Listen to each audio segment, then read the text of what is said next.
Hi, I'm E.D. Lewis and welcome back to my channel, E.D. Lewis Reviews, back with another nocturnal review. Before we get started, make sure you hit that like and that subscribe button, as well as that little bell so you get notifications on my latest videos like this one, and please leave a comment down below.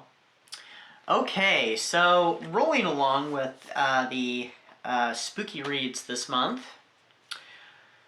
This next one that I am talking about is another one that I read for the A to Z of Horror reading challenge, which is created by and hosted by John at Books of Blood.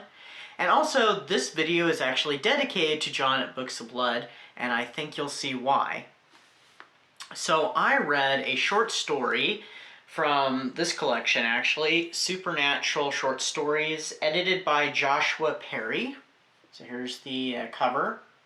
And it's one of those that the dust jacket, if you take it off, it's the exact same cover on the actual hardback. Kind of like that when that happens. So, I read The Werewolf Howls by Clifford Ball. Now, I've never heard of this author before. I've never read any of his work, of course. And I'm trying to flip through so I can find it really quickly, and I'm not having so much luck. So, it's not a very long story. It's about 9-10 pages of a hardback. If it were paperback, I'm sure, and like a mass market, it'd be a lot smaller. I cannot find the story. Here it is. I found it. So, I'm going to edit a bunch of that stuff out, so you won't see much of me just flipping through. So this story was published in 1941. I actually had to look that up because it's not mentioned in the copyright page. None of the stories in this book are mentioned their copyright, so I have no idea about many of them. I've never heard of most of these stories either. So this story is about a man named Monsieur Delacroix, and he's getting on in his years, and he has summoned his 3 sons to take care of some business. There has been a wolf, or as the townspeople have been saying, a werewolf that has been terrorizing the town. And Monsieur Delacroix has summoned his 3 sons, Pierre, Jacques, and, oh, what was the name of the other? Francois. I could not remember that name. Francois. To take care of this whole business. And so that's pretty much what the story's about. And he's already planned a trap for the wolf or werewolf, and what they're to do, and what they're to do after they capture and kill the wolf or werewolf. I might as well say werewolf, actually, because, I mean, it's a story of the supernatural, so it's going to be werewolf. So he has it all planned out and stuff. This story, I don't want to say too much. I could give you minor little details, but I don't want to give too much away because it's such a short story. I was kind of afraid, the way the story was going, that the story was going to basically lead up to, absolutely nothing. Like, it's just all going to be talk, and then we might get, like nothing happens. But it does lead somewhere. And there's some good exchanges between the eldest son, Pierre, and Monsieur Delacroix. Now,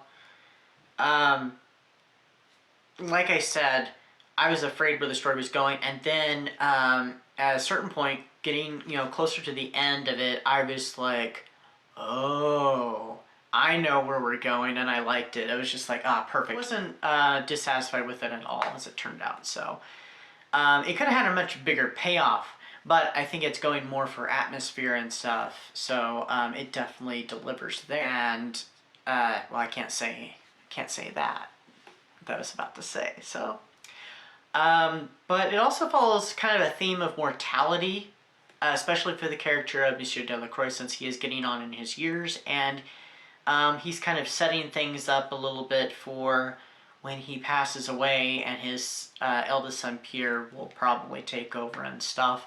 So, I mean, it does carry on that theme of mortality. There's not much else I can really say without giving too much away. So I gave this story probably about a 3.5 to 4 star rating.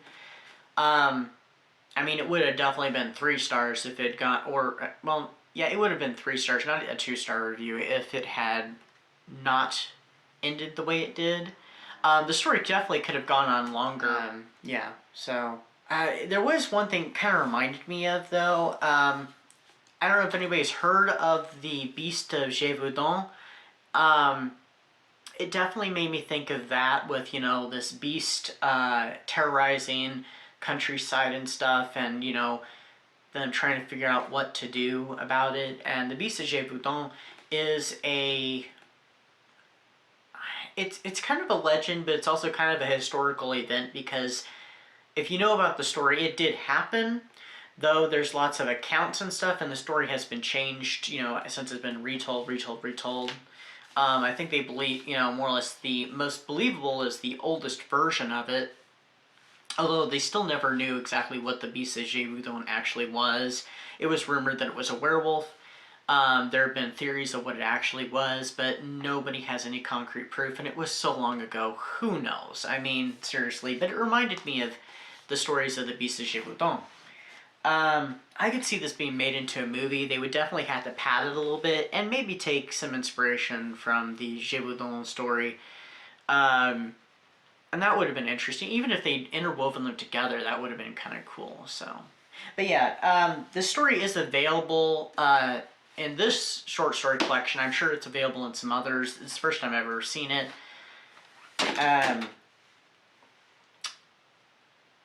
It's also available on Kindle and apparently on Audible as well. When I put it on Goodreads, I had the only versions it listed available editions was the Kindle and the Audible one. I chose the Kindle since, I mean, how can you, you know, put through you read it in just one short, you know, in a short story collection. So that's how I put it on there for my reads for the year. So.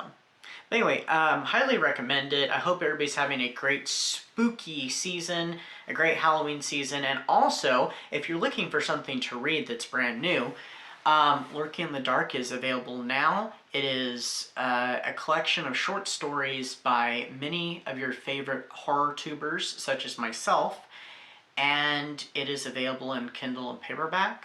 So, check it out, and let us all know what you think. And all the proceeds go to charity. So, anyway, I'll see you soon. Stay spooky, stay safe, and until next time.